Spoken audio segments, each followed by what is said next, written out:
menjelajah angkasa luar, keteraturan yang menakjubkan, pengaruh modernisasi terhadap kehidupan masyarakat. Modernisasi ialah proses perubahan ke arah yang lebih maju dalam berbagai aspek kehidupan masyarakat. Dengan kata lain, dapat dikatakan bahwa modernisasi adalah proses perubahan dari cara tradisional ke cara baru yang lebih baik bagi kehidupan masyarakat. Di negara kita Indonesia, proses modernisasi dapat kita jumpai pada berbagai aspek kehidupan masyarakat, misalnya pada bidang pertanian, perdagangan, industri, maupun sosial dan budaya.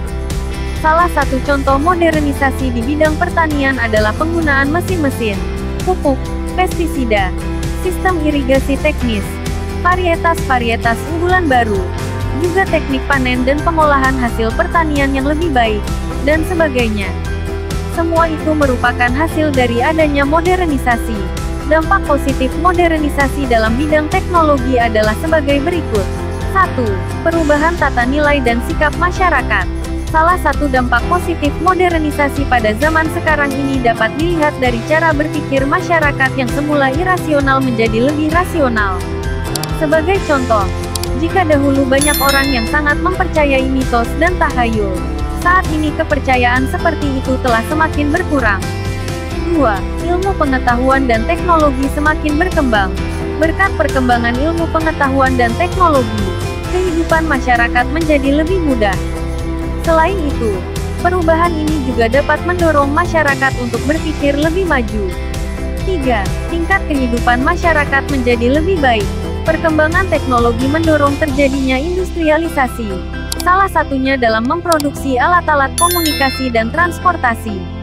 Hal ini dapat membuka lapangan kerja baru, sehingga dapat mengurangi pengangguran dan meningkatkan taraf hidup masyarakat. Dampak negatif modernisasi adalah sebagai berikut. 1. Munculnya pola hidup konsumtif. Karena persediaan barang kebutuhan masyarakat melimpah, masyarakat mudah tertarik untuk mengkonsumsi barang, apalagi dengan banyaknya pilihan yang ada. 2. Munculnya sikap individualistik. Kemajuan teknologi membuat orang merasa tidak lagi membutuhkan orang lain dalam beraktivitas, sehingga mereka menjadi lebih individualistik, dan suka mementingkan diri sendiri. 3. Munculnya gaya hidup kebarat-baratan. Kita harus ingat, bahwa tidak semua budaya barat baik dan cocok diterapkan di Indonesia. Namun gaya hidup kebarat-baratan banyak berkembang di masyarakat. 4. Munculnya kesenjangan sosial. Apabila dalam suatu komunitas masyarakat hanya ada beberapa individu yang dapat mengikuti arus modernisasi dan globalisasi, maka akan memperdalam jurang pemisah antara individu dengan individu lainnya. 5. Meningkatnya angka kriminalitas. Kriminalitas banyak terjadi di kota-kota besar karena telah menipisnya rasa kekeluargaan dalam masyarakat, berkembangnya sikap individualisme, juga tingkat persaingan yang tinggi serta pola hidup masyarakat yang konsumtif. Modernisasi berkaitan erat dengan perkembangan dalam bidang teknologi dan ilmu pengetahuan. Perkembangan ilmu pengetahuan yang cepat membawa perubahan yang cepat pula dalam bidang teknologi. Modernisasi membawa masyarakat pendukungnya untuk melakukan penyesuaian terhadap perubahan. Hal ini dapat dilihat dari minat masyarakat terhadap ilmu pengetahuan yang makin besar. Perkembangan ilmu pengetahuan makin cepat ketika terdapat proses penelitian. Proses penelitian yang dilakukan menghasilkan banyak hal, di antaranya adalah penemuan, pembaharuan, ataupun inovasi dalam bidang teknologi. Perkembangan teknologi transportasi masa lalu dan masa kini. Transportasi masa kini telah menunjukkan kemajuan yang pesat baik transportasi darat, air, dan udara. Sarana dan prasarana transportasi semakin lengkap dan baik. Sarana transportasi berupa alat angkutan, seperti mobil, kereta api, kapal, dan pesawat terbang. Prasarana transportasi adalah penunjang kelancaran pengangkutan antara lain jalan, jembatan, terminal, stasiun, lapangan terbang, dan pelabuhan. Transportasi darat. Alat angkutan darat ada yang masih tradisional dan ada yang sudah modern. 1. Alat angkutan darat tradisional atau tidak bermesin, antara lain sepeda, becak, cikar dan gerobak. Sepeda, becak dan cikar dapat digunakan sebagai alat angkutan barang dan penumpang.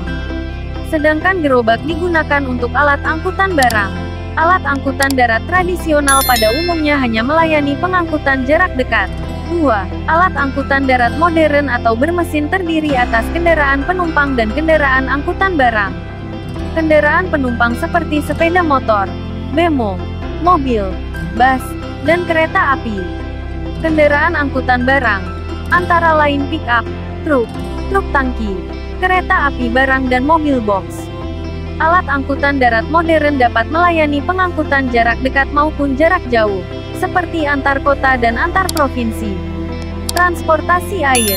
Transportasi air adalah pengangkutan melalui air, meliputi angkutan sungai, danau, selat, dan laut.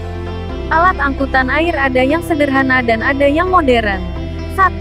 Alat angkutan air sederhana, seperti rakit, sampan, perahu, dan perahu layar. Rakit, sampan dan perahu lebih banyak digunakan di sungai, sedangkan perahu layar digunakan sebagai angkutan selat dan laut. 2. Alat angkutan air modern, terdiri atas kapal penumpang dan kapal angkutan barang. Kapal penumpang, seperti speedboat, jet foil, kapal feri, dan kapal pesiar. Speedboat dan jet foil dapat digunakan di sungai, danau dan laut. Kapal feri digunakan sebagai kapal penyeberangan selat, sedangkan kapal pesiar untuk kegiatan wisata bahari atau wisata laut antar pulau bahkan antar negara. Kapal angkutan barang, seperti kapal tanker dan kapal peti kemas.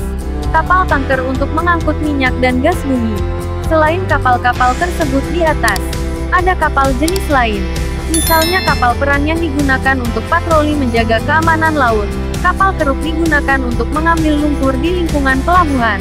Dan kapal tunda yang digunakan untuk memandu kapal besar. Transportasi udara. Transportasi udara adalah jenis pengangkutan atau perhubungan yang paling cepat. Di Indonesia terdapat pesawat terbang militer dan pesawat terbang sipil. Pesawat terbang militer digunakan untuk keperluan perang. Pesawat terbang sipil terdiri atas pesawat penumpang dan pesawat angkutan barang.